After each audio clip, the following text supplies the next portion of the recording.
Bismillahirrahmanirrahim. Assalamualaikum warahmatullahi wabarakatuh.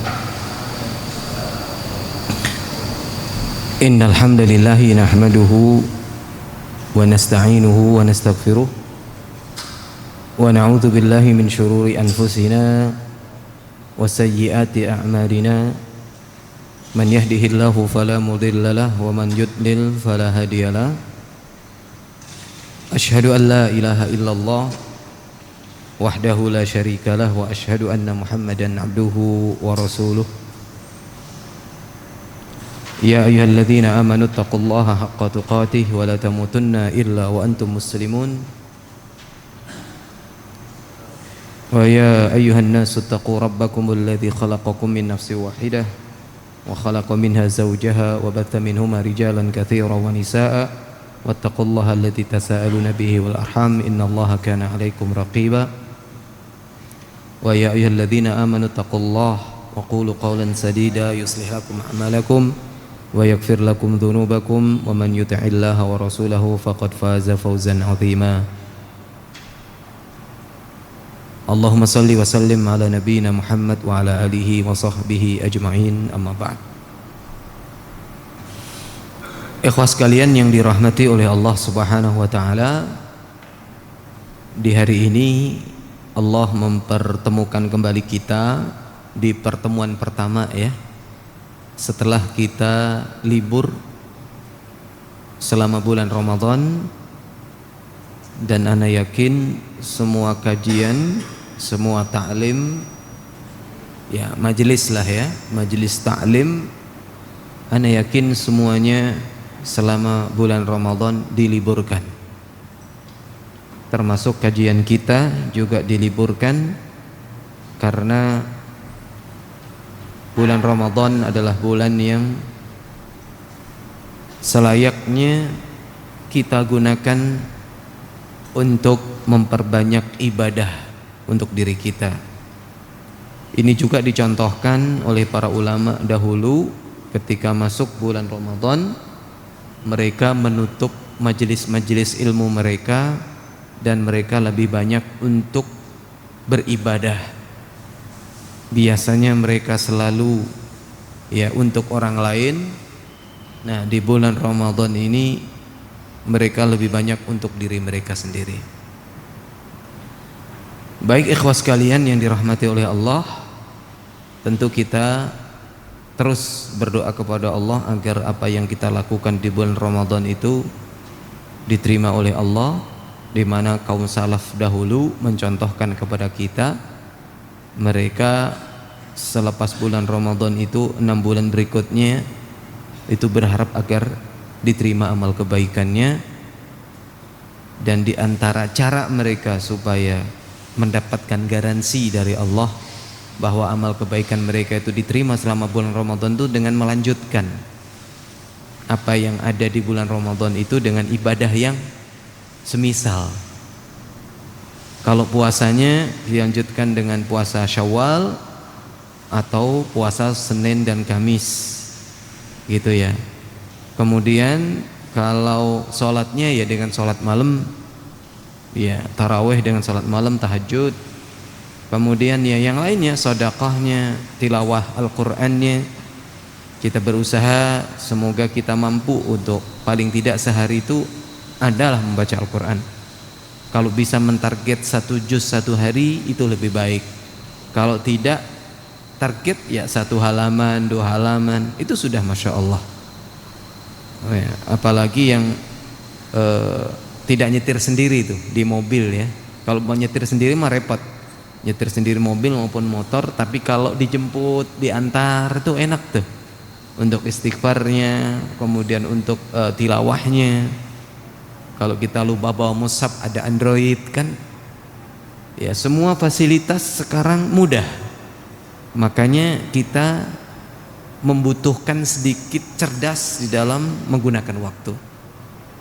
Bagi ingin yang khatam 1 juz dalam 1 hari ya, 1 juz setiap harinya, itu bisa dilakukan setiap sholat setelah sholat 5 waktu 2 lembar, 2 lembar, 2 lembar. Ya, banyak cara, banyak siasat, ya karena mau nggak mau kita sibuk ya dengan pekerjaan kita, dengan aktivitas kita. Dan antum tentu lebih tahu tentang waktu antum, bagaimana mengaturnya, berapa targetnya per hari dari tilawah Al-Qur'annya, dan untuk target-target ibadah yang lain.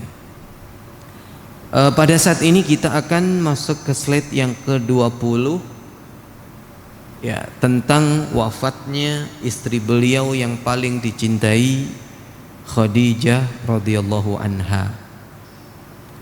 Di pertemuan yang lalu kita tentang kematiannya Abu Talib, paman beliau. Nah, sekarang adalah kematian Khadijah radhiyallahu anha. Dan keduanya meninggal berdekatan waktunya. Dan peristiwa ini, ya, meninggalnya kedua orang yang berharga, kedua orang yang sangat dicintai oleh Rasul dan memiliki jasa besar di dalam dakwah beliau ini, meninggalnya pasca pemboikotan. Pemboikotan selesai, ya, kemudian berlanjut dengan wafatnya siapa? Abu Talib, dan lanjut dengan wafatnya Khadijah radhiyallahu anha. Kita baca dulu slide-nya, ya.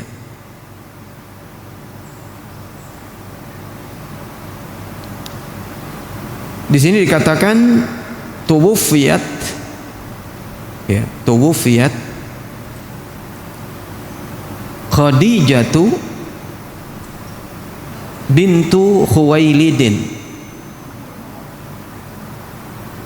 radhiyallahu anha ba'da Abi Talibin.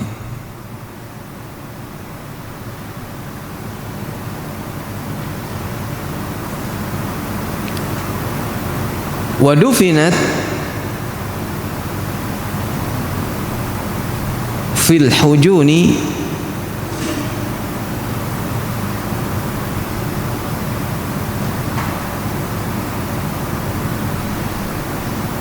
fi maqabiri Makkah,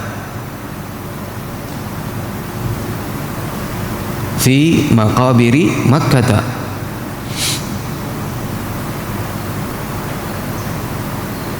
Walam takun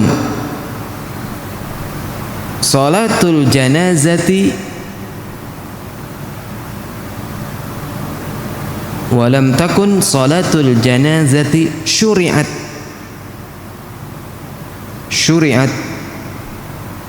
idh dhaka.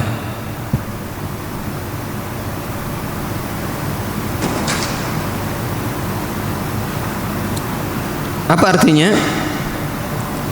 Tuwufiyat Khadijatu, tuwufiyat artinya telah meninggal. Tuwufiyat, ya, tuwufiyat, wafat. Nah, itu telah wafat. Jadi kata wafat itu berasal dari bahasa Arab. Tuwufiyat, telah wafat. Siapa? Khadijatu bintu Khuwailidin, Khadijah binti Khuwailid. Kalau dalam lafaz Arab tuh bisa bintu, bisa binti, bisa binta. Tapi kalau lafaz Indonesianya binti terus, iya enggak? Ya. Tufiyat Khadijatu bintu Khuwailidin, telah wafat Khadijah binti Khuwailid radhiyallahu anha, semoga Allah meridainya, ba'da Abi Talibin, setelah meninggalnya Abu Talib.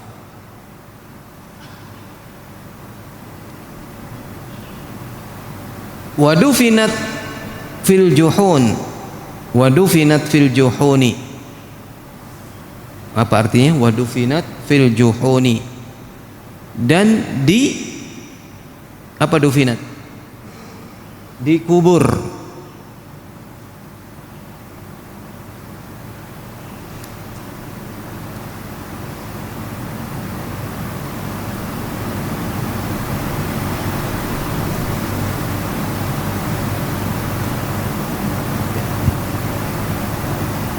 Wadufinat, dikubur di mana? Fil hujuni, afwan. Fil hujuni. Fil hujuni fi maqabiri Makkah. Dan dikubur di hujun. Apa hujun itu? Di pekuburan Mekah. Pekuburan Mekah namanya hujun. Kalau yang di dekat Masjid Nabawi itu sebelahnya apa namanya? Baqiyah. Begitu. Walam takun salatul janazati syuri'at idzaka. Walam takun, dan belum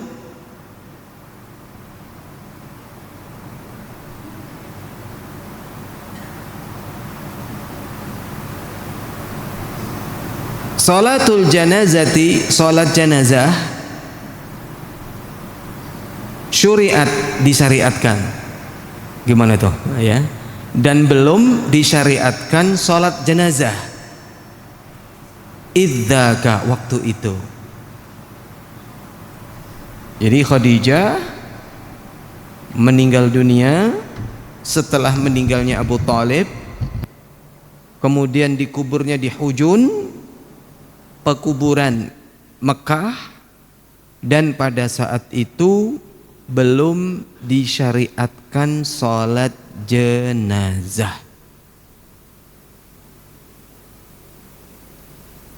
Oke, kita baca dulu sampai satu slide selesai, kemudian baru nanti kita jelaskan secara rinci tentang riwayat dan kisah-kisah tentang Khadijah radhiyallahu anha dan meninggalnya beliau. Di poin kedua, qala Jibrilu li Rasulillahi sallallahu alaihi wasallam. Qala Jibrilu li Rasulillahi sallallahu alaihi wasallam. Qala, berkata Jibril li Rasulillahi, kepada Rasul sallallahu alaihi wasallam.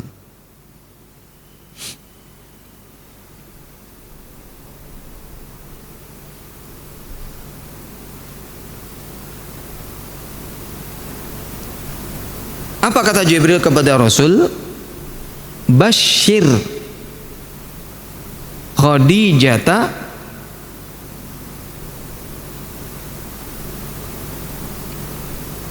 Bashir Khadijata bibaitin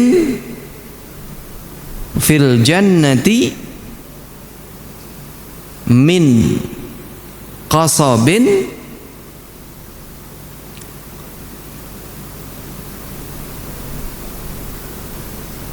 la sakhaba fihi wala nasaba.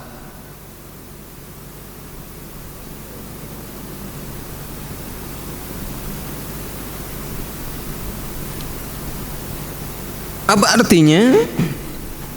Bashir, ya, kabarkanlah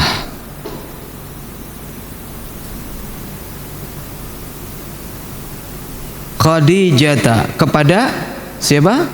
Khadijah. Wahai Rasul, kabarkan kepada Khadijah bibaitin, dengan sebuah rumah,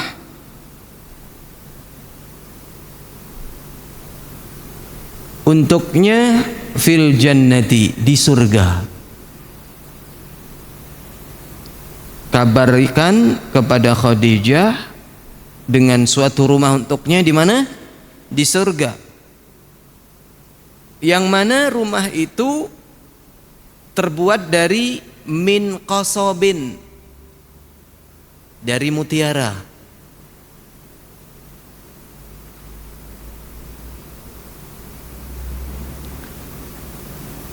La sakhaba fihi, bebas dari kebisingan. Biasanya kalau kita nyari rumah yang seperti apa? Bebas kebisingan kan? Orang kalau nyari perumahan, apalagi rumah elit, klaster, pengennya rumahnya apa? Tenang, gak ada yang lalu lalang, gak ada rame. Bahkan pedagang yang suka lewat ya, entah itu yang pakai tentot, apa yang jual roti, jual, ya itu gak ada. Klaster, susah. Ya. La sakhaba fihi, tidak ada bising, bebas bising, apalagi banjir. Bebas banjir. Wala nasab, dan tidak ada rasa letih di dalamnya.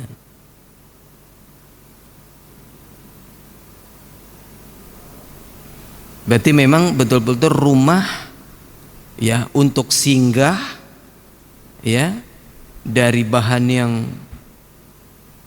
bagus, istimewa, dan bebas bising, serta ketika menempati itu ya rasa lelah hilang semuanya. Betul-betul bisa untuk istirahat. Ini keistimewaan Khadijah, nantilah kita ini ya. Kita lanjut dulu supaya sempurna maklumatnya, informasinya. Poin yang ketiga,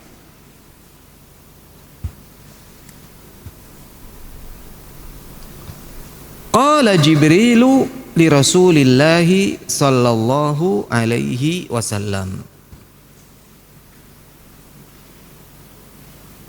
Jibril berkata kepada Rasul sallallahu alaihi wasallam,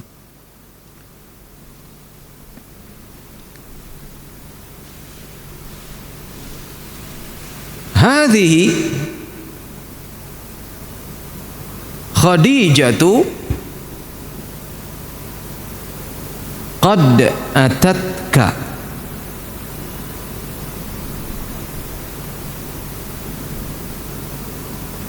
fa idza hiya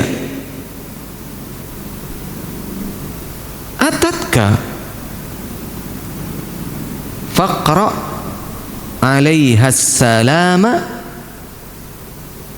min rabbiha wa minni. Oke. Apa perkataan Jibril yang lain kepada Rasul terkait dengan Khadijah? Hadhihi, ini adalah Khadijatu, Khadijah. Ini adalah Khadijah, qad atatka, telah mendatangimu.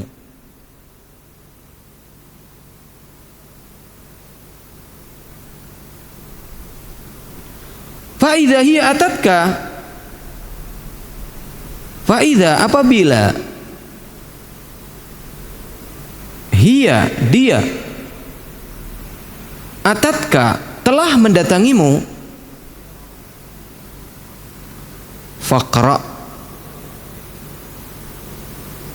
maka sampaikan, bacakan, sampaikan, alaiha, kepadanya, maka sampaikan kepadanya apa yang disampaikan?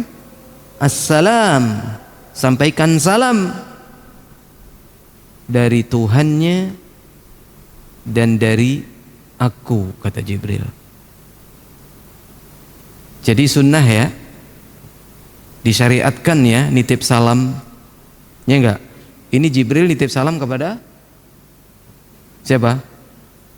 Kepada Khadijah melalui Rasul sallallahu alaihi wasallam.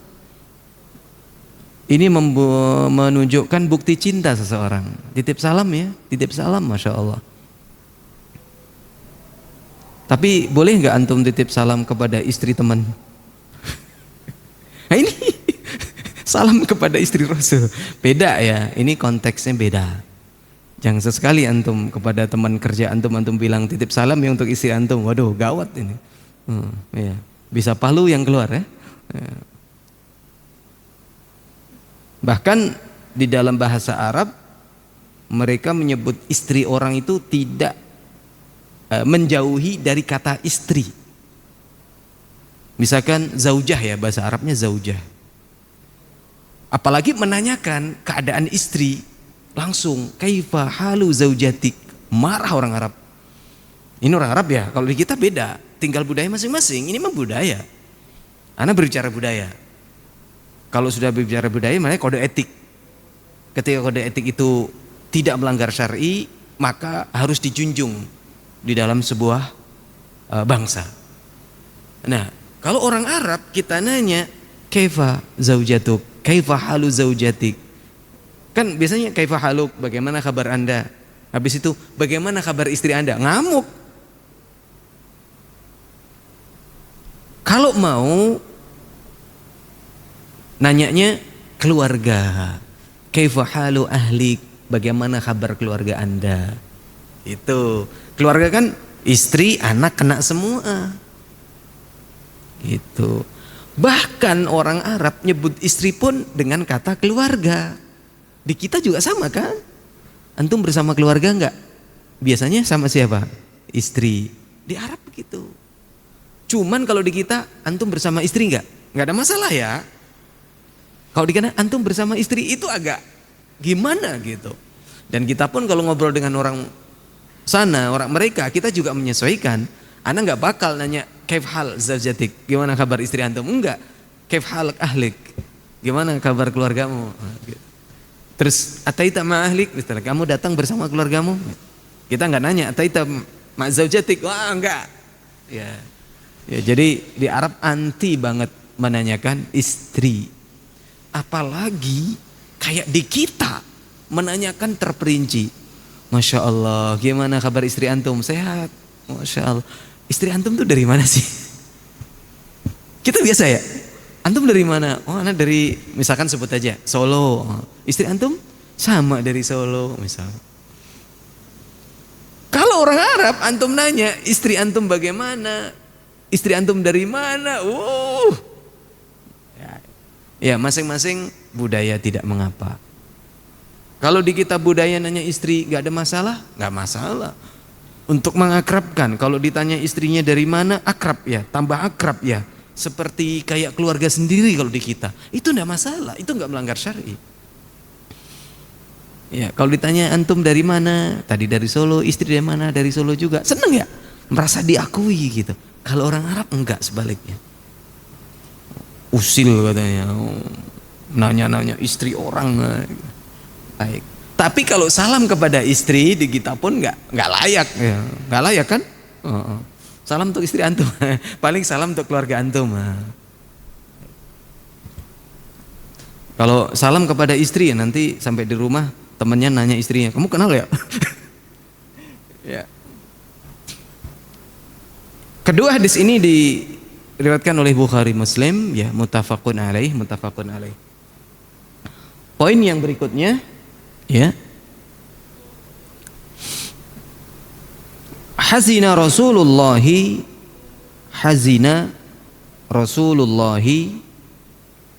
sallallahu alaihi wasallam ala wafati ammihi Abi Talibin wa zaujatihi Khadijata.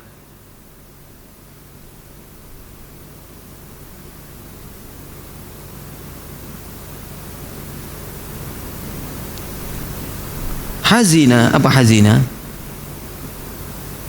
Ya, hazina Rasulullah. Apa hazina? Sedih. Rasulullah, Rasul sallallahu alaihi wasallam. Karena apa? Ala wafati, karena wafatnya ammihi. Ammihi itu adalah pamannya Abu Talib. Rasul bersedih karena wafat pamannya Abu Talib, wa zaujatihi, dan wafatnya istrinya siapa? Khadijah.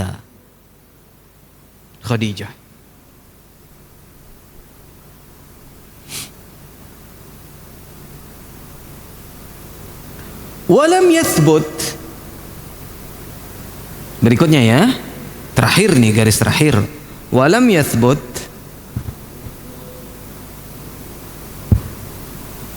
annahu sallallahu alaihi wasallam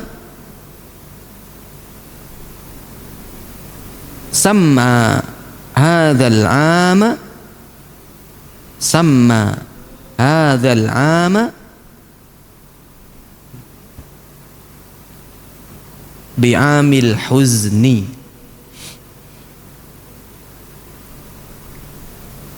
Ya, artinya walam yathbut, dan tidak ada bukti,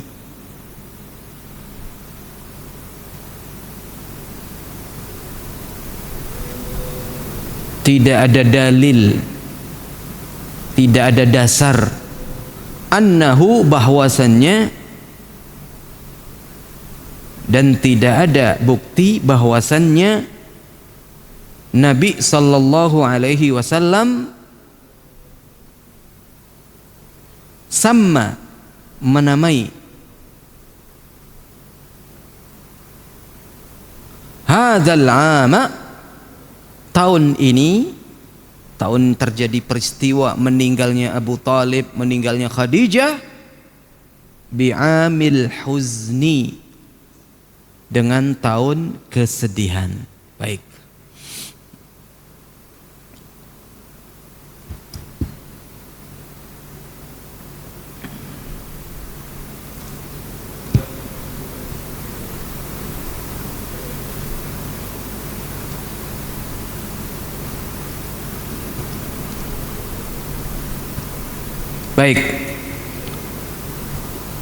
Di sini disebutkan bahwasannya Khadijah, istri Rasul sallallahu alaihi wasallam, Khadijah binti Khuwailid radhiyallahu anha, meninggal setelah meninggalnya paman beliau yang tercinta Abu Talib.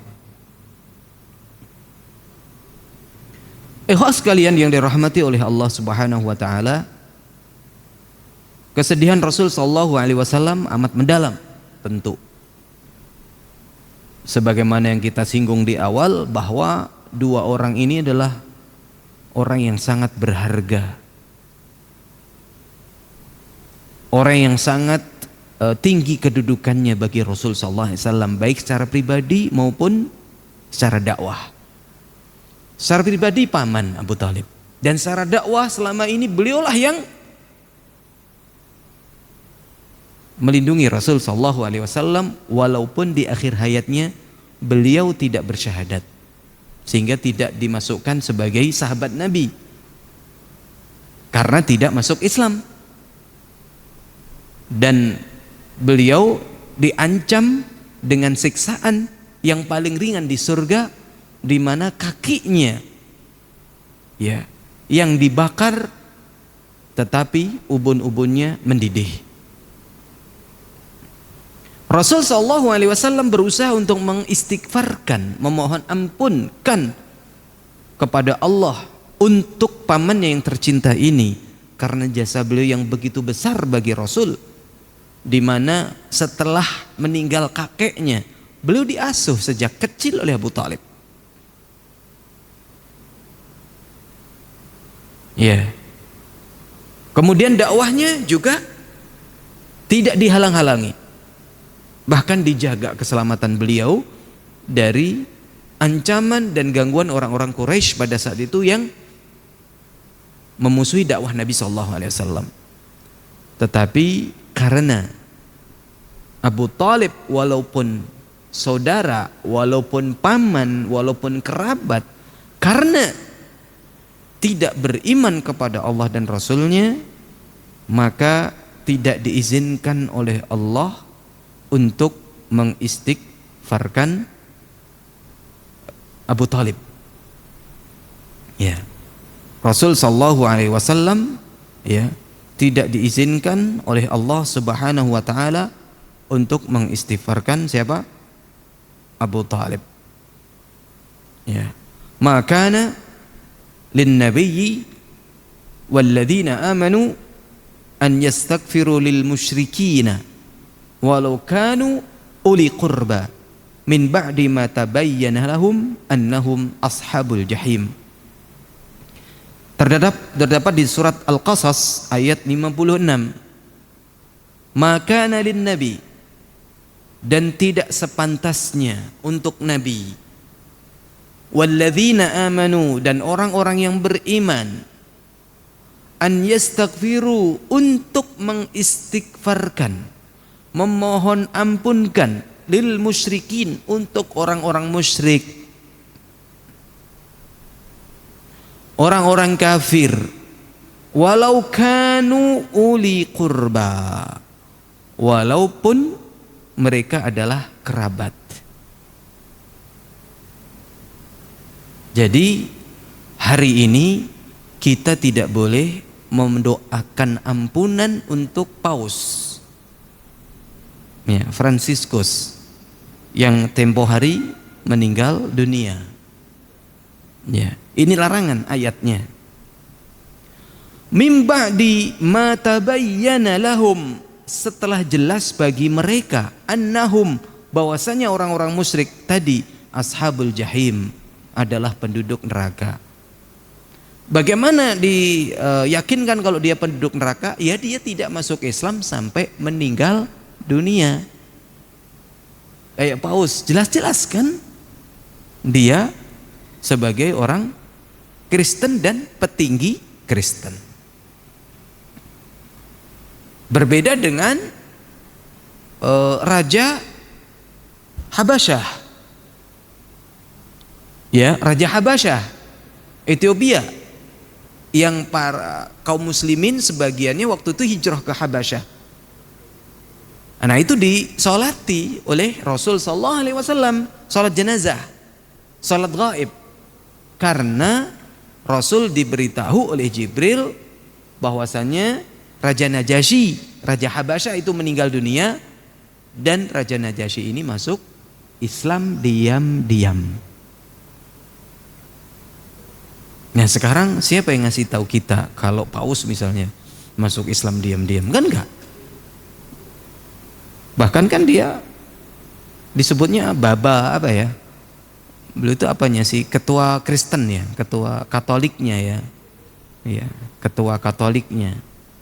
Oke, apa namanya? Anda nggak ngerti istilahnya apa ketua Katoliknya? Hah? Nggak tahu? Pentolan ya, Bu. Tertinggi. Ya. Kalau Katolik tuh pastor atau pendeta? Pastor, ya, tertinggi. Kalau Kristen pendeta. Oke. Hah? Bagaimana? Baik. Jadi Abu Talib ya disebutkan ya seperti itu ya. Kemudian beliau mendapatkan siksaan paling ringan itu atas syafaatnya Nabi sallallahu alaihi wasallam.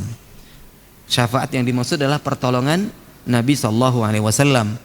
Cuman pertolongannya bukan dikeluarkan dari api neraka. Nah, inilah yang kita takutkan.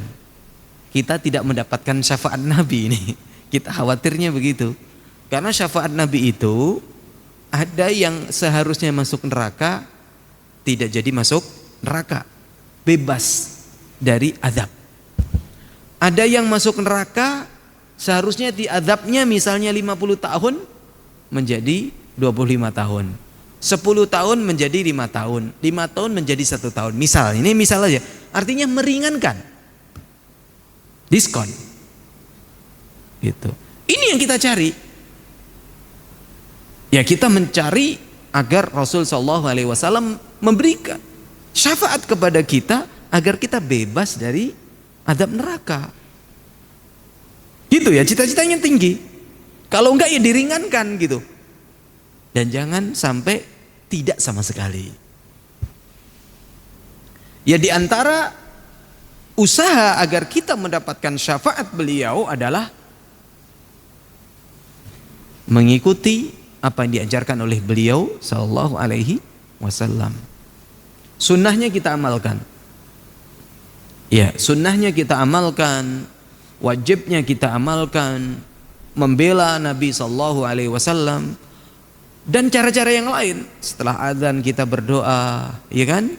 Doa setelah azan, memperbanyak salawat kepada Nabi sallallahu alaihi wasallam, dan tentu salawatnya tidak harus kita mengatakan sallu ala nabi, nggak perlu. Kita salawat aja kapanpun, kita perbanyak itu salawat.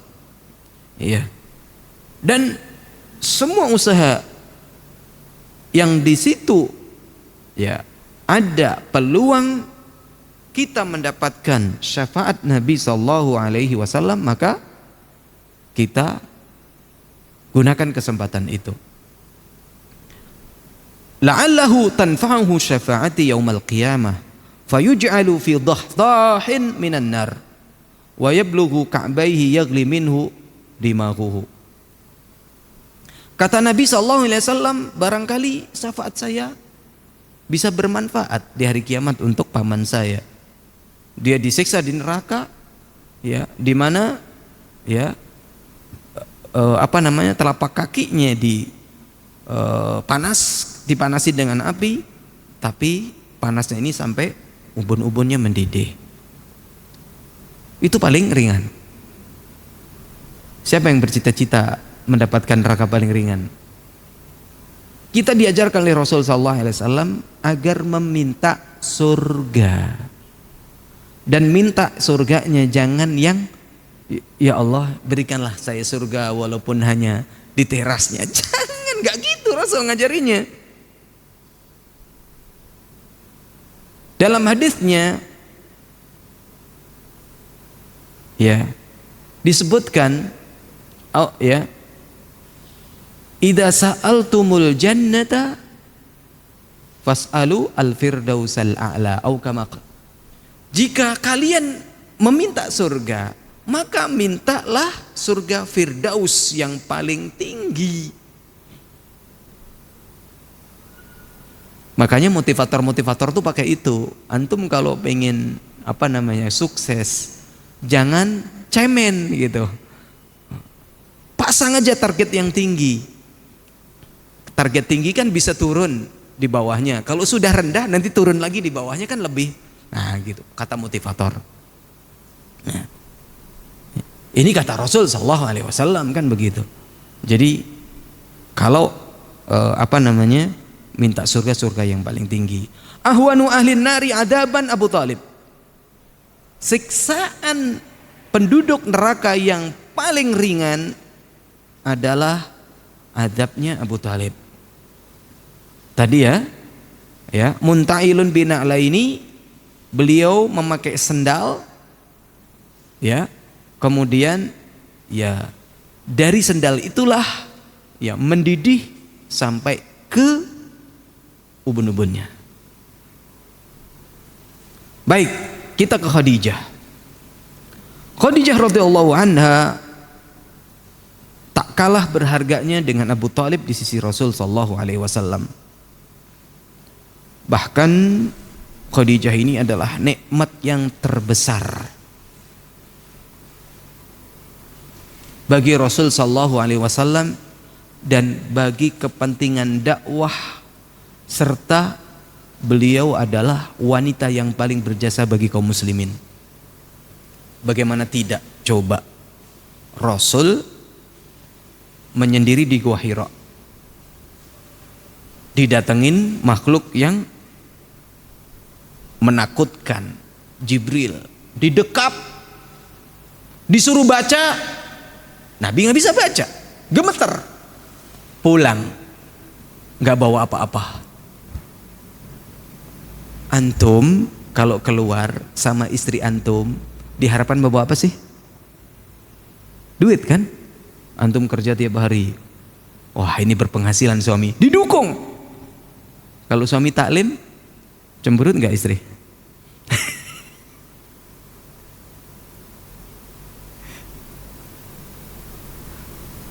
Antum keluar ta'lim, antum keluar ronda, antum keluar menolong orang.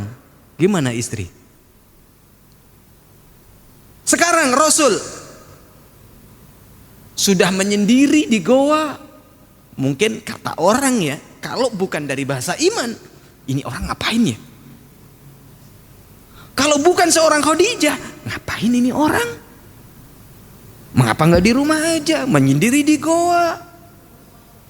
Pulang-pulang, boro-boro bawa sesuatu. Tapi malah bawa apa? Malah membawa rasa takut. Nyampe di rumah dalam kondisi menggigil, gemeter, takut, dan minta tolong kepada Khadijah, zammiluni, zammiluni, selimuti aku, selimuti aku. Coba kalau bukan Khadijah, apa? Mau ngapain katanya, maunya ke goa, pulang-pulang kedinginan. Pantes lah, dingin katanya. Ngapain sih gitu? Udahlah, nggak usah lagi kayak gituan. Mungkin nggak itu terjadi seperti itu pada istri? Mungkin nggak? Antum pulang malam diomelin sama istri, ha? Ya. Tetapi Khadijah beda ceritanya.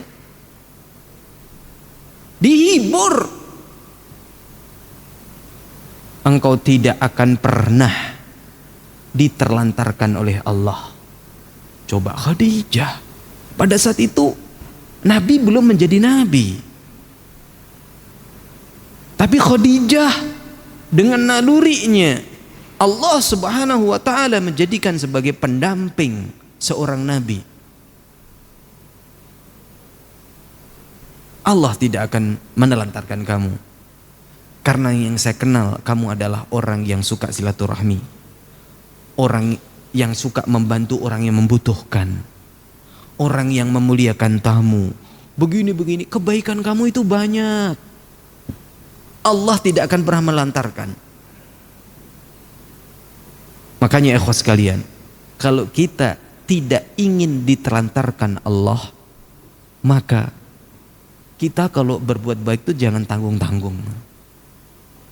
Sholatnya, saumnya, sodakohnya, berbuat baik kepada orang lainnya, nggak usah tanggung-tanggung. Niscaya Allah tidak akan menelantarkan kita. Yakin aja. Yakin aja. Makanya kalau seseorang itu sudah terbiasa dekat kepada Allah, pada saat dia mendapatkan kesempitan, ya gak? Dia tinggal memanggil Allah aja, Allah akan mendengar. Nah kalau selama ini ibadahnya asal, kemudian mendapatkan kesempitan baru beribadah, berat ngangkatnya. Walaupun ya tetap kita harus beribadah pada saat musibah, lebih tetap. Jangan kita mengatakan, aduh saya kan selama ini gak sholat, kalau saya nanti kemudian sholat pada saat kesempitan seperti ini, nanti Allah dengar gak ya? Jangan begitu. Nanti Allah gak dengar. Dari syaitan itu bisikan. Selama ini sudah gak ibadah, mendapatkan kesempitan, gak ibadah lagi, tambah jauh. Ya, sama itu. Seorang dai, seorang ustadz, waduh, saya menyampaikan ini gak ya? Saya belum bisa melaksanakan. Akhirnya dia, nanti saya takut, gak usah menyampaikan. Wah, itu malah salah. Mengapa salahnya? Dia tidak menyampaikan ilmu, salah. Dan dia tidak mengamalkannya, salah. Tetapi dia tidak mengamalkan ilmunya, menyampaikan ilmunya, tambah salah lagi. 2 kesalahannya. Kalau dia tidak mengamalkan dan dia menyampaikan, bebas dari 1 kesalahan. Kalau dia tidak menyampaikan, 2 kesalahan. Pada saat sempit, pada saat butuh Allah, dia tidak mendekat. Pada saat antum menginginkan sesuatu, antum tidak mendekat kepada Allah, salahnya parah. Biasanya sudah nggak sholat, pengen sesuatu, tidak mendekat kepada Allah, salah lagi yang kedua kalinya. Gitu. Paling tidak kan kesalahannya 1, sewaktu nggak merasa butuh, waliyatubillah, nggak merasa butuh. Ya, tidak berangkat di hari biasa, tidak serajin itu sholatnya, paling tidak kesalahannya itu doang. Nah sekarang pada saat butuh nggak sholat kan tambah parah, 2 kali kesalahannya. Dan itu datangnya dari syaitan.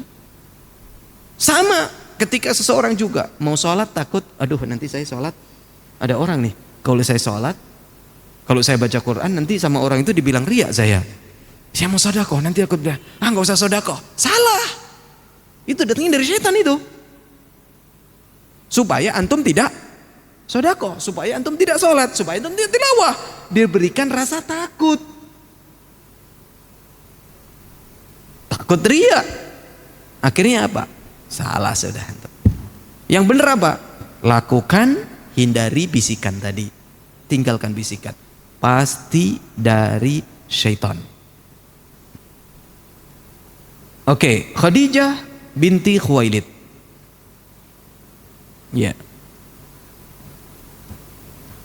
Beliau meninggal setelah terjadinya pemboikotan, yang mana pemboikotan itu kan selesainya di tahun ke-7 ya kenabian.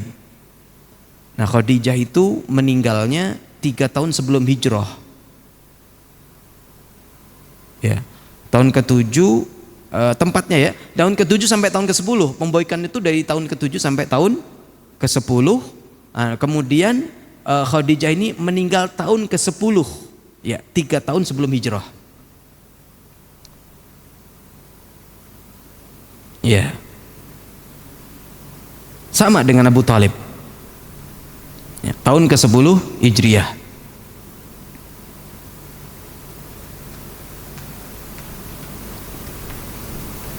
Kemudian tadi disebutkan bahwasannya Khadijah meninggal dalam kondisi seorang muslimah, beda dengan Abu Thalib. Dan Khadijah adalah orang yang pertama kali dari kalangan wanita yang menerima dakwahnya Rasul sallallahu alaihi wasallam sejak Rasul pulang dari Gua Hira. Beliau sudah otomatis orang yang mendukung dakwahnya dan orang yang menerima dakwah Nabi SAW. Nah, ketika meninggal, ya, belum disyariatkan sholat jenazah, sehingga beliau ya tidak mendapatkan itu, dikubur saja, tidak ada sholat jenazah. Jaraknya berapa dengan meninggalnya Abu Thalib? Ada yang mengatakan 3 hari setelah meninggalnya Abu Thalib, ada yang mengatakan sebulan setelah meninggalnya Abu Thalib, ada yang mengatakan 2 bulan dari setelah meninggalnya Abu Thalib. Berarti beruntun ya, subhanallah. Beliau dikuburkan di Hujun, di pekuburan penduduk Mekah, dan beliau sendiri yang turun ke liang lahatnya menurunkan jenazah. Antum kuat enggak? Kerabat yang meninggal antum turun, kuat enggak? Istri antum yang meninggal antum kuat enggak? Ya, tentu kalau antum yang meninggal istri enggak bakal menurunkan di kuburan kan? Tapi kalau memandikan boleh. Jadi orang kalau meninggal, yang memandikan itu tidak boleh lawan jenis, walaupun dia kerabat. Ibunya nggak boleh, anaknya nggak boleh, perempuan. Yang bolehnya adalah laki-laki. Karena apa? Itu kan privasi banget. Sebagaimana kita hidup, apakah ke itu ibu kita menunjukkan aurat kita? Enggak kan? Apakah ketika hidup, anak yang paling kita cintai, apakah kita menunjukkan aurat kepada anak kita? Tidak kan? Tidak kan? Maka ketika meninggal, kita tidak bisa untuk menutup diri kita, untuk menjaga aurat kita. Maka anak perempuan gak boleh mandiin kita, ibu gak boleh mandiin kita, apalagi kerabat-kerabat yang lain. Yang boleh adalah istri. Karena satu-satunya yang bisa melihat aurat kita adalah suami istri.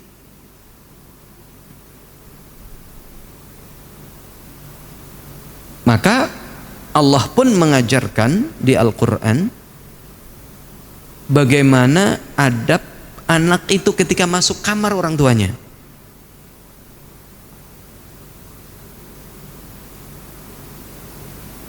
Ya kan?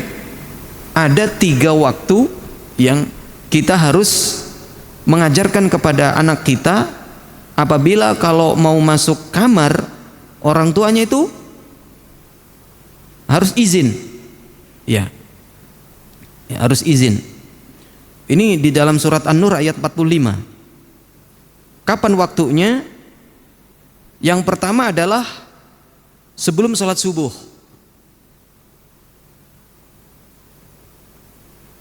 Sebelum sholat subuh hendaknya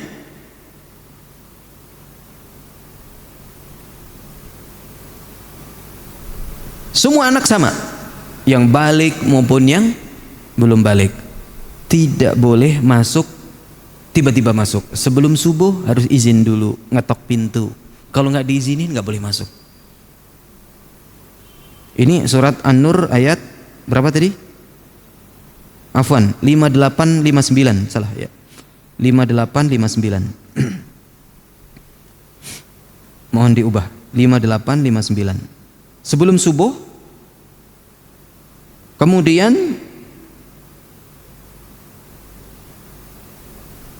di tengah hari.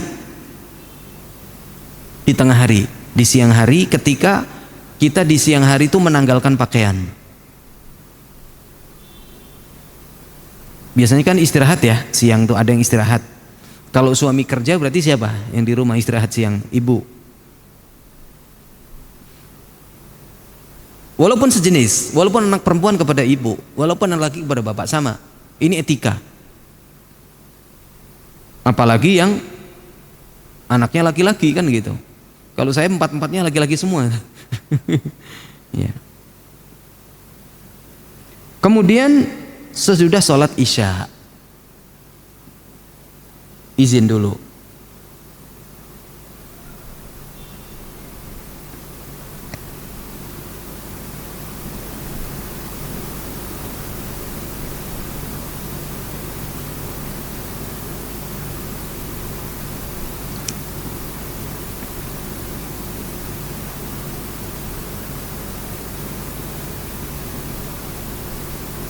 Nah, kemudian kalau yang sudah balik secara umum di luar waktu ini tetap juga harus minta izin.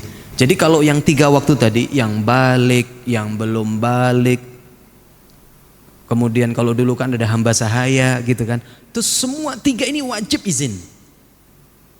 Kemudian ketika di luar itu yang disyariatkan untuk izin yang balik saja.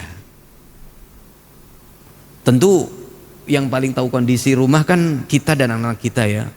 Kalau biasanya orang tua di luar waktu itu membuka pintu gitu kan, berarti kan rasanya aman, anak masuk tidak masalah, ya juga tidak masalah. Ya. Ini etika, Masya Allah, etika dalam Islam itu. Dengan orang tua pun anak juga ada aturannya. Ya tidak main selonong boy saja gitu kan. Nabi SAW bersama Khadijah itu 25 tahun.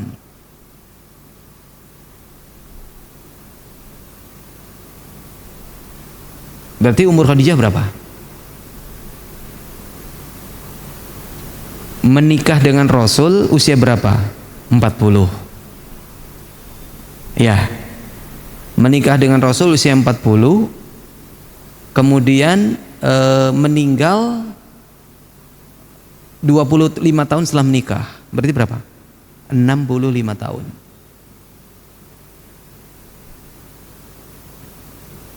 Rasul usia berapa? Pas Khadijah meninggal 50. Lama ya? 25 tahun. Rasul sallallahu alaihi wasallam tentu bersedih,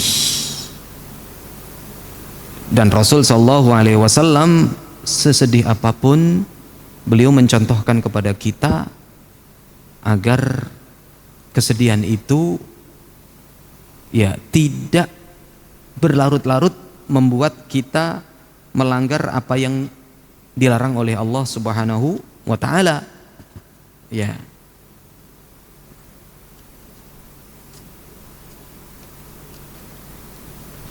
Walaupun terpukul ya. Di sini disebutkan bahwa Rasul ketika setelah meninggalnya Khadijah itu, karena beruntun setelah meninggalnya pamannya, beliau tidak banyak keluar rumah. Iya. Lebih banyak beliau berdiam diri di rumahnya. Kesedihan. Namun begitu, Rasul sallallahu alaihi wasallam di dalam riwayat yang lain, bagaimana pada saat kita mendapatkan musibah ditinggal oleh orang-orang yang kita cintai, ketika Nabi SAW anaknya bernama Ibrahim meninggal, itu beliau mengatakan innal aina tadma wal qalba yahzan wa la naqulu illa ma yardha rabbuna wa inna bi firaqika ya Ibrahim lamahzunun. Mata bolehlah menangis, hati boleh sedih, tapi kata beliau jangan sampai kita mengatakan, mengeluarkan kata-kata kecuali apa yang diridhai oleh Allah Subhanahu wa taala. Kemudian beliau mengatakan wa inna bi firaqika, dan sesungguhnya kami ya berpisah denganmu ini wahai Ibrahim, anaknya meninggal tadi, la mahzunun, kami begitu sedih. Bahkan dalam kematian keluarga itu kita tidak boleh untuk melakukan niyahah. Apa itu niyahah? Meratap. Arba'un fi ummati, kata Rasul, min amril jahiliyah. Ada 4 hal pada umatku ini dari perkara-perkara jahiliyah. Ada 4 perkara yang masih dilakukan oleh umatku dari perkara-perkara jahiliyah. La yatrukunahunna. Mereka belum mau meninggalkan itu. Mereka tidak meninggalkan. Ada yang masih melakukan itu. Pertama, al-fakhru fil ahsab. Bangga dengan kelebihan dirinya dan kelebihan keluarganya. Keluarga pejabat, sombong, bangga. Bangga itu artinya membanggakan diri, menyombongkan diri. Anak pejabat menyombongkan diri. Atau dia dapat jabatan, menyombongkan jabatannya. Al-fakhru fil ahsab. Wa ta'nu fil ansab, mencela nasab.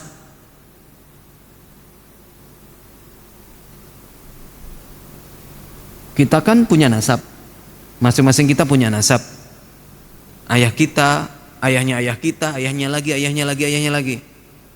Dan memang kekurangan di kita, khususnya di daerah Jawa, itu kurang mengenal nasab. Kalau di Padang ada yang kayaknya sih, Medan, Batak terutama, itu nasab masih kenceng.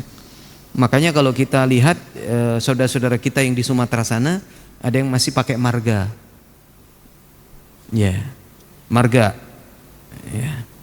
Banyak kan, ada Pulungan, ada Sitompul, ada. Anaknya menyebutkan yang anak ingat saja. Bukan berarti anak menyebutkan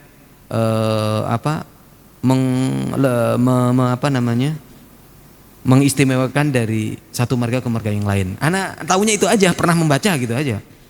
Ya. Kalau di kita di Jawa nggak terbiasa itu. Dan seharusnya harus itu, harus dikenalkan. Saya pun juga dalam hal ini Kurang perhatian juga. Anak-anak saya nggak kenal itu, nama bapak saya kenal, nama kakeknya nggak kenal. Bahkan saya nanya ibu saya, kakek saya siapa dari bapak, nyebut namanya setengah-setengah inget, bapaknya lagi udah nggak tahu, udah hilang sudah. Ya saya mau ngajarin apa orang nggak tahu, gitu. Sementara bapak saya sudah nggak ada, gitu. Sementara kakak-kakak saya dulu tidak bertanya kepada bapaknya, karena apa? Ya tidak diajarin, itu nggak ada, gitu. Ya saya paling hafal sampai kakek saya, karena dikasih tahu sama ibu saya. Ya, baik. Kemudian apa? Walistisqa bin nujum, meminta hujan kepada bintang. Kemudian yang keempat adalah an-niyahah.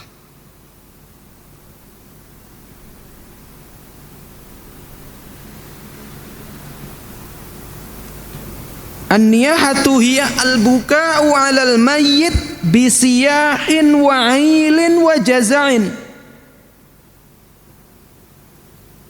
Niyahah itu adalah menangisi mayit dengan suara tinggi, dengan teriak.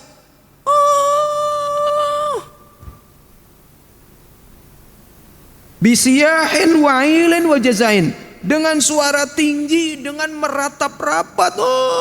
Ayah, itu anak, sebut-sebut namanya, gitu. Wa jaza'in. Apa jazain itu? Rasa putus asa. Ayah, siapa lagi yang akan jadi ayah saya? Siapa lagi? Wow. Niyah.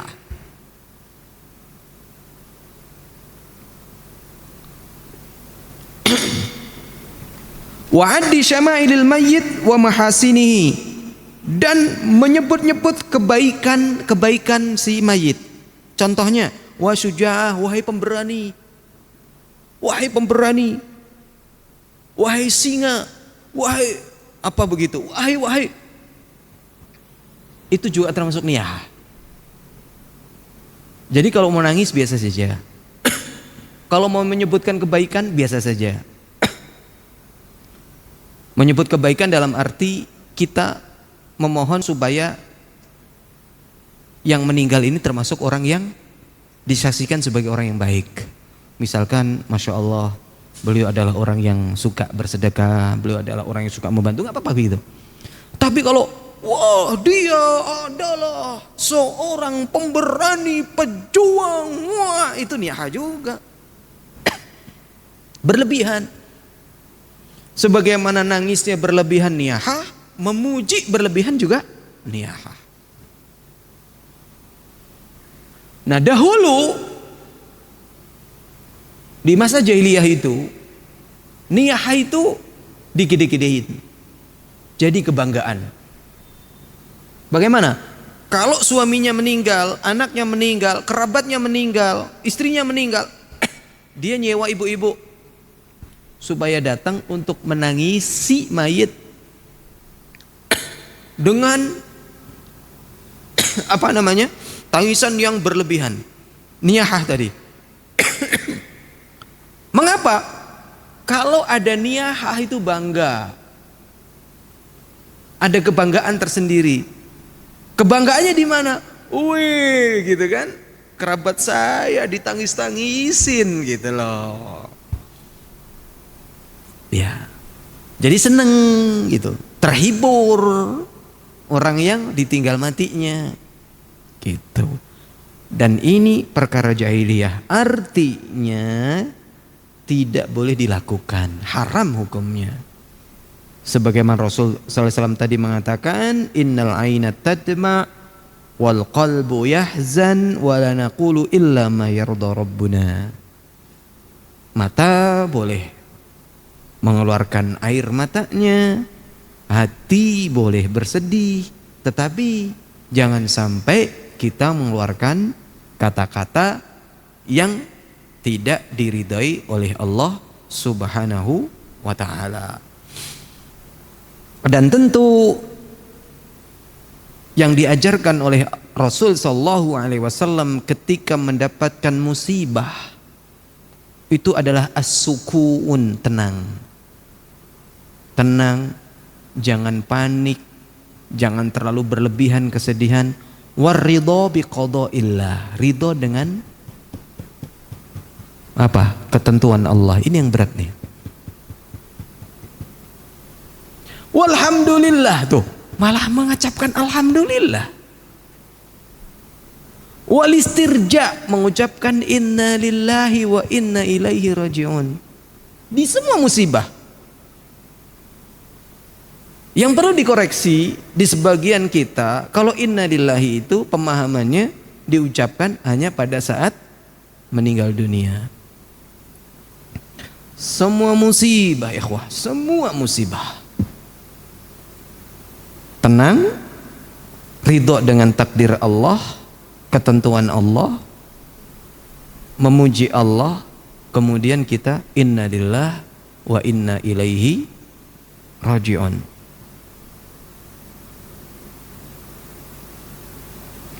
Nah, di zaman jahiliyah itu niyaha itu bukan sekedar teriakan saja, nangis teriakan, bukan. Sampai merobek-robek baju, kemudian apa? Memukul-mukul muka, menyayat-nyayat apa? Tubuh. Sekarang agama apa yang mensyariatkan menyayat-nyayat tubuh? Syiah. Antum kalau melihat orang Syiah khususnya di Iran sana, kalau tanggal 10 Muharram mereka itu menyayat tubuh mereka, melukai tubuh mereka. Mengapa? Karena di tanggal tersebut Hussein terbunuh mati syahid dalam peperangan. Mereka sedih. Oh, niyahah ini masuk. Nggak boleh. Kalau seandainya boleh, sahabat ada yang melakukan itu, tabiin ada yang melakukan itu, ulama-ulama kita ada nggak? Nggak ada. Yang kita kenal ulama siapa sih? Imam Syafi'i gitu kan? Imam Syafi'i itu nggak ada, nggak pernah ajaran. Keempat imam itu nggak ada sama sekali yang mengajarkan tentang hal itu. Kemudian di sini ada keistimewaan Khadijah dari Allah Subhanahu wa taala, di mana Jibril menyampaikan kepada Rasul sallallahu alaihi wasallam bahwa beliau akan mendapatkan rumah di surga dan selayaknya mendapatkan itu karena jasanya yang begitu besar terhadap Nabi, terhadap dakwah. Ya, kalau Khadijah mengingkari kayak apa Nabi kan gitu pada saat itu berat.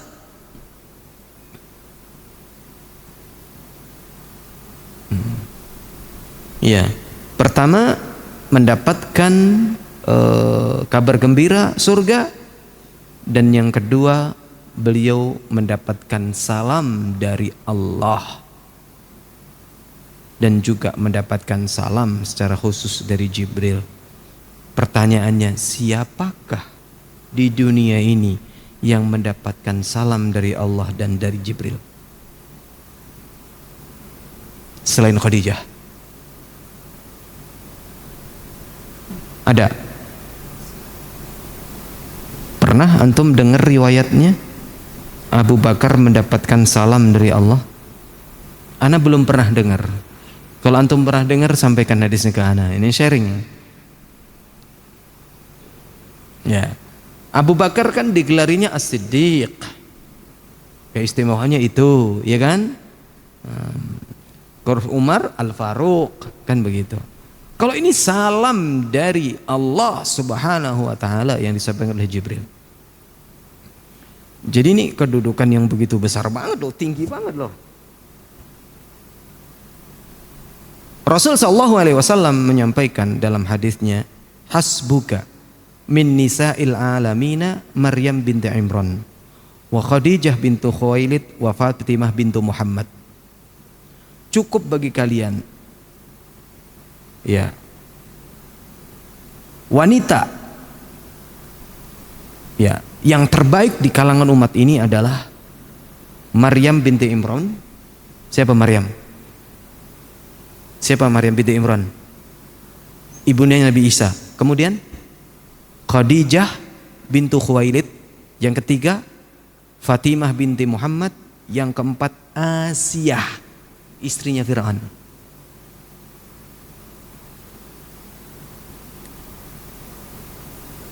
Maryam mengasuh Isa menjadi seorang nabi.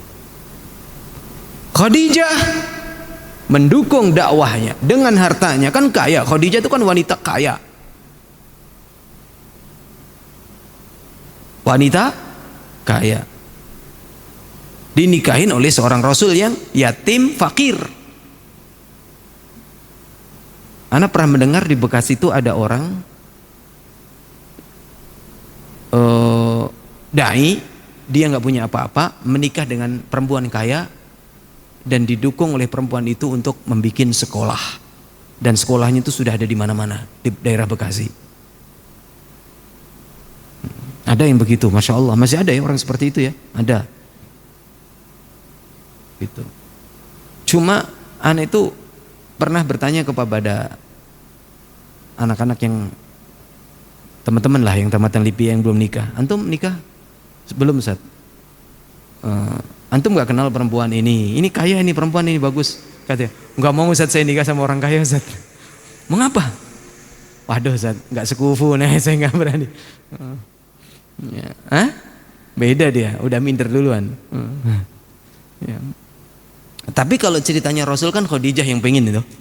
Khadijah yang menawarin.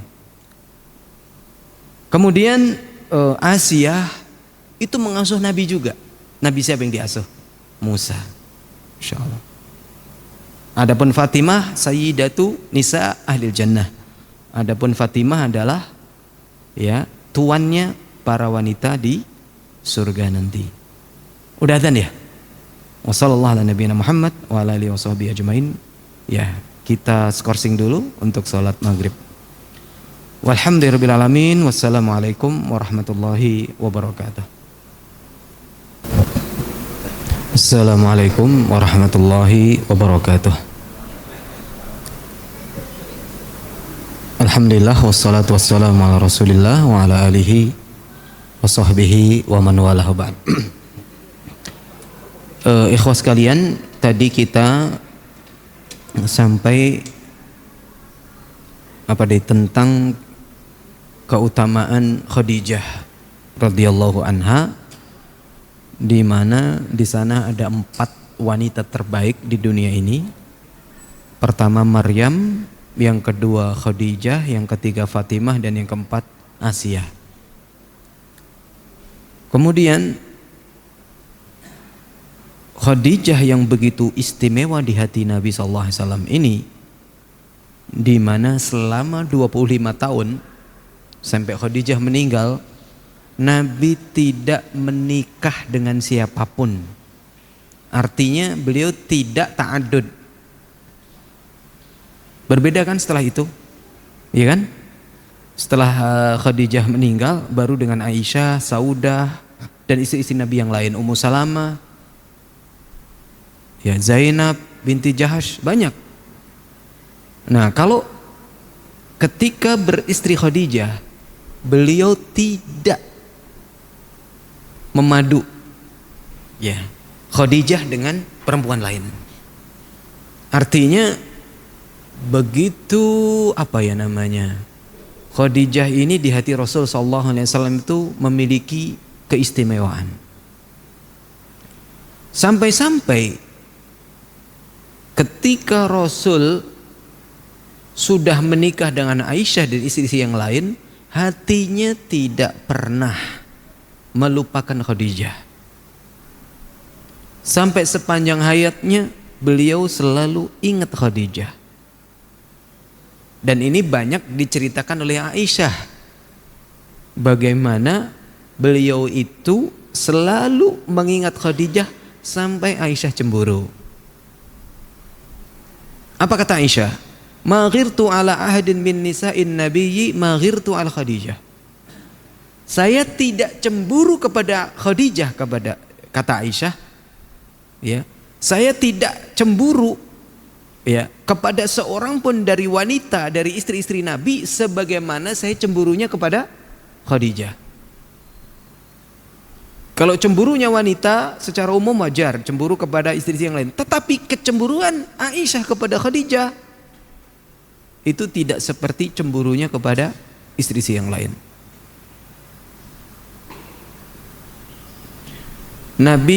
Kana Nabiyyu yukthiru dzikraha.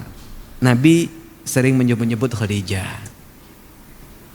Bahkan pernah Nabi kalau menyembelih kambing itu dagingnya ya dipotong-potong, kemudian di antara daging itu atau daging-daging itu yang dipotong-potong dibagi-bagi itu dia minta agar ya kambing yang sudah dipotong-potong dagingnya tadi untuk dibagi kepada teman-temannya Khadijah.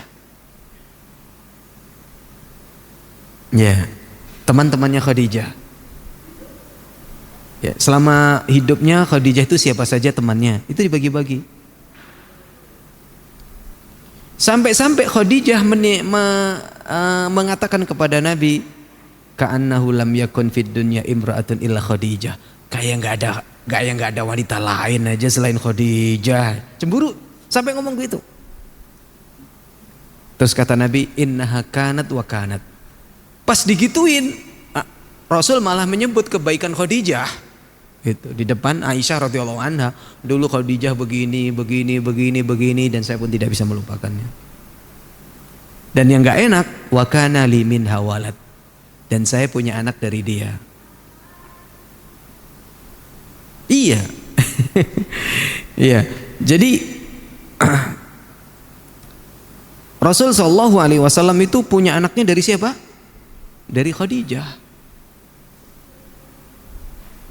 Ya, punya anaknya dari Khadijah. Maka inilah ya kedudukan yang lain lagi ya sebagai seorang Khadijah ya di depan Nabi, di mata Nabi, baik dibanding seluruh wanita yang ada di dunia maupun di antara istri-istri Nabi sallallahu alaihi wasallam.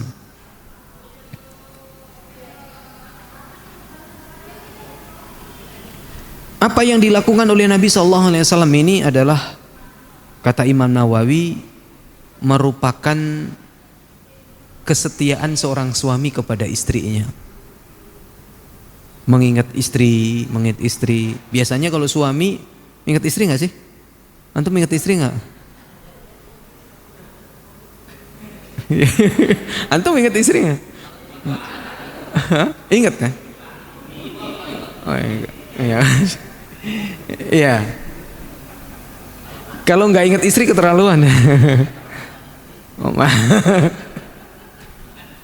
Kalau mantan istri seperti Khadijah dalam arti meninggal, ini disebut-sebut masya Allah gitu kan kebaikannya. Ya. Baik, ya. Kalau mantan istri sudah menikah dengan yang lain jangan. Ya.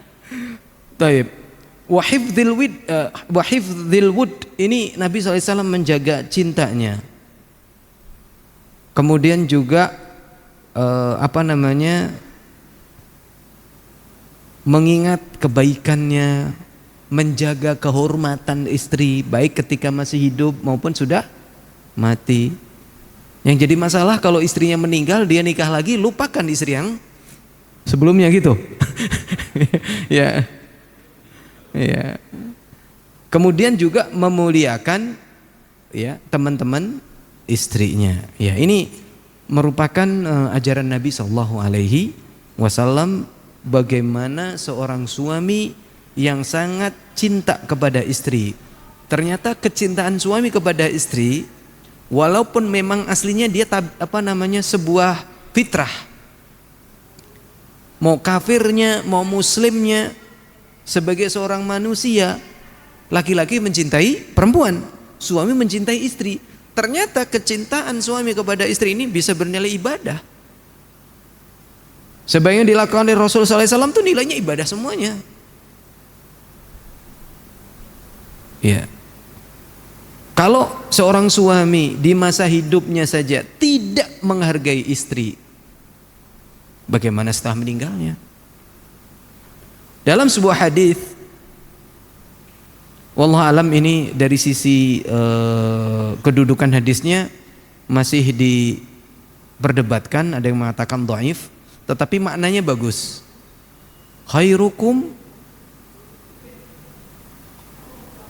Khairukum li ahlihi wa ana khairukum li ahli.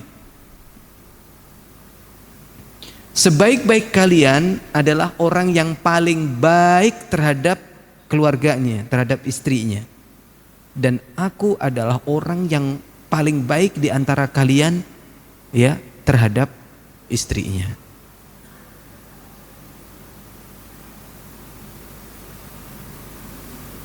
Ma akraman nisaa illa karim wa ma ahanahunna illa laim. Tidak ada yang memuliakan istri kecuali dia adalah orang yang mulia. Dan tidak ada lelaki yang menghinakan istri kecuali dia lelaki yang hina. Makanya antum jangan gengsi kalau kepada istri itu minta pendapat. Rasul saja minta pendapat kepada istrinya. Coba Rasul tuh kepada Khadijah itu subhanallah itu. Segala-galanya loh.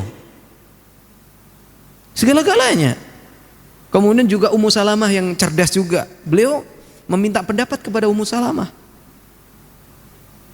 Ya, banyak dari beliau itu yang di situ momen-momen bagaimana beliau memposisikan istri itu sebagai partner. Istri sebagai pendukung, istri sebagai banyaklah dia fungsikan. Nah, kalau yang suami tidak menghargai istri, tidak memposisikan istri sebagaimana mereka adalah seorang wanita muslimah yang memiliki kehormatan, yang memiliki harga diri, maka kata Rasul SAW tadi, illa laim, ya, dan tidaklah ya seseorang menghinakan istrinya kecuali dia memang orang yang hina. Nah, ini adalah sebuah pelajaran yang sangat penting yang harus kita tanamkan pada diri kita. Jangan ego gitu. Mentang-mentang kita sebagai seorang laki-laki, seorang suami yang sebagai pemimpin katanya, itu mentang-mentang. Iya, ar-rijalu qawwamuna 'alan nisa. Betul, seorang suami, seorang laki-laki itu adalah ar-rijalu qawwamuna 'alan nisa. Lelaki itu adalah orang-orang yang pemimpin terhadap wanita. Tapi bukan berarti semena-mena kita menempatkan istri tadi kadang sebagai partner, kadang juga sebagai bagaimana dimintai pendapat. Gitu. Istri bukan budak. Istri bukan babu. Iya. Kemudian bukan berarti pula seorang suami harus ngikut apa kata istri semuanya. Tidak. Itu salah juga. Apapun yang dia mau istri diturutin semuanya, salah juga. Ya. Jadi seorang suami harus bisa memposisikan istri sebagai seorang istri yang memiliki kehormatan. Dan juga bukan berarti seorang suami bebek terus, tahu bebek. Jadi ngikutin aja ya apa yang menjadi keinginan, apa yang menjadi kemauan istri, sehingga mohon maaf suami disetir oleh istri. Ya, suaminya disetir sama istrinya. Seberapa banyak tingkah laku suami di luar itu banyak dipengaruhi oleh istrinya. Di antaranya ketika seorang istri menuntut suaminya yang lebih daripada apa yang dimiliki. Mas, itu si fulanah punya cincin baru, di rumahnya perabotnya baru, kulkasnya baru, mobilnya baru, motornya baru. Antum sebagai seorang suami gimana? Iya. Makanya jadi tidak semua apa yang dikatakan oleh istri itu berarti harus gitu. Kalau begitu judulnya tadi, suami akan bertingkah laku bagaimana sikap istrinya di rumah. Tertuntut. Akhirnya di perusahaannya, waliyadzubillah, dia harus melakukan sesuatu yang nantinya akan menjatuhkan kredibilitasnya dia sebagai seorang karyawan. Ya, mohon maaf nih, ngambil ini, ngambil itu, mencuri ini, mencuri itu. Hah? Kalau istri, gini, kalau antum diberikan istri, ketika antum membawa harta di luar biasanya, kemudian istri antum nanya, "Mas dari mana?" Antum bersyukur.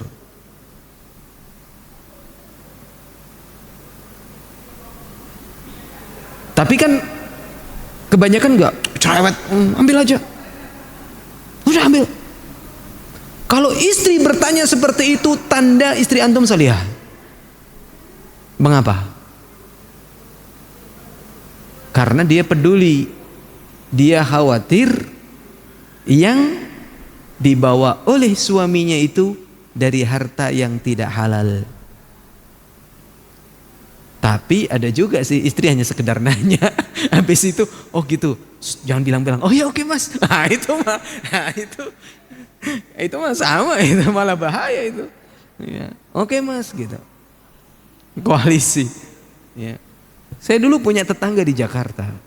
Waktu kuliah itu ada seorang ibu punya kos banyak. Teman-teman yang kuliah di Libya itu pada ngekos di situ.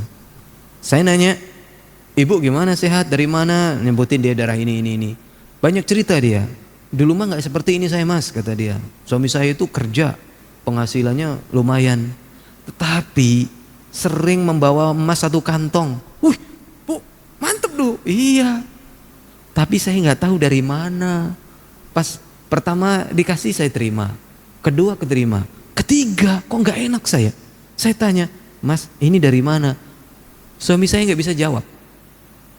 Sejak saat itu saya tolak dan suruh bawa emas tadi untuk. Padahal namanya seorang perempuan kalau tahu duit gimana? Ya kan? Wanita itu terfitnah dengan harta. Pokoknya wanita itu kalau sudah dengan duit tertutup matanya semuanya. Seorang gadis rela menikah dengan seorang bapak-bapak umur 70 tahun. Betul? Asalkan kaya. Dia berpikir 3 tahun lagi meninggal dapat warisan. Saya masih perawan katanya. Iya. Dan sebaliknya, laki-laki terfitnah dengan wanita. Iya. Makanya wanita itu di atas, wanita gitu kan. Kemudian jabatan, gitu, harta. Tapi kalau wanita harta. Makanya ketika antum diberikan rezeki yang pas-pasan, kemudian antum diberikan seorang istri yang mampu dan mau ridho menerima dengan apa yang antum berikan, antum wajib bersyukur itu. Ya, antum mau nikah lagi tega nggak? Ya. Jadi ini penting ya, masalah apa yang dicontohkan oleh Nabi SAW dalam kehidupan keluarga pun sempurna. Jadi kita sekali lagi menghormati istri kita, menghargai istri kita, menyayangi istri kita, karena Nabi SAW pun mengajarkannya seperti itu. Kemudian ini Ibnu Qayyim rahimahullah ta'ala di dalam kitab Jala'ul Afham, beliau menghitung keistimewaan Khadijah. Pertama, anna Rasulullah sallallahu alaihi wasallam lam yatazawwaj 'alaiha ghairaha. Bahwasanya Rasul tidak mau menikah dengan wanita lain di masa Khadijah masih hidup. 25 tahun. Berarti dari usia nikah beliau sampai beliau meninggal itu berapa? 25 sampai berapa? Umur 25, meninggalnya 63. Berapa tahun? Hah? Kok 13 sih?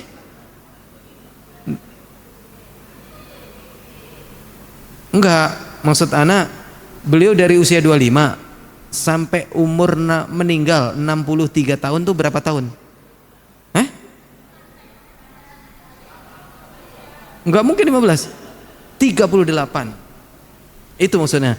38 tahun dari usia 25 dari beliau pertama kali nikah, beliau tidak ta'addud selama 25 tahun. Berarti separuh lebih, bahkan 2/3 dari usia beliau mulai menikah sampai meninggal, 2/3-nya beliau tidak ta'addud bersama Khadijah. Bisa dipahami maksudnya? Setelah Khadijah 25 tahun, tersisa berarti berapa? 13. Selama 13 tahun beliau ta'addud. 13 tahun memiliki istri lebih dari satu, selama 25 tahun istrinya cuma satu.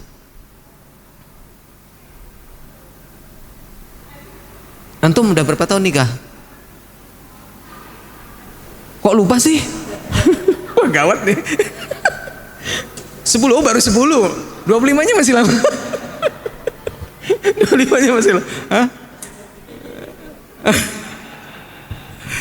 Oke, iya. Ini pertama. Yang kedua, anna auladahu kullahum minha illa Ibrahim. Semua anak Nabi mulai dari siapa? Zainab, kemudian siapa? Fatimah, ya, kemudian Ummu Kulthum, kemudian siapa lagi yang dinikahin sama Utsman?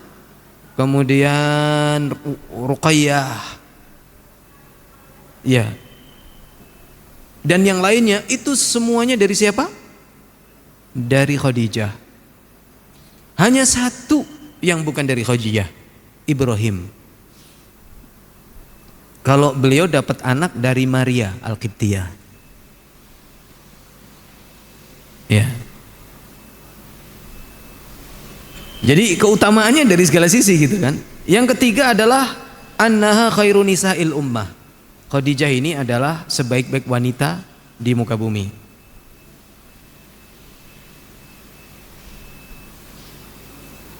Ya. Khadijah adalah istri yang tidak pernah sama sekali membuat marah Rasul sallallahu alaihi wasallam. Tidak pernah berbuat buruk, tidak pernah mencela. Istilahnya adalah istri yang sangat taat, sabar terhadap suaminya. Kemudian beliau adalah wanita yang pertama kali beriman, ya, wanita pertama kali yang masuk Islam. Kemudian yang berikutnya terakhir adalah beliau mendapatkan salam dari Allah, salam dari Jibril, dan juga dibangunkan rumah untuk beliau di surga. Saya rasa cukup karena waktu Isya sudah tiba. Kita bermohon kepada Allah Subhanahu wa taala, Allahumma anfa'na bima 'allamtana wa 'allimna ma yanfa'una wa zidna ilma. Allahumma ighfir lana wa li ikhwanina alladhina sabaquna bil iman wa la taj'al fi qulubina ghillan lil ladzina amanu rabbana innaka ra'ufur rahim. Wa sallallahu ala nabiyyina Muhammad wa ala alihi wa sahbihi ajma'in. Wassalamu alaikum warahmatullahi wabarakatuh.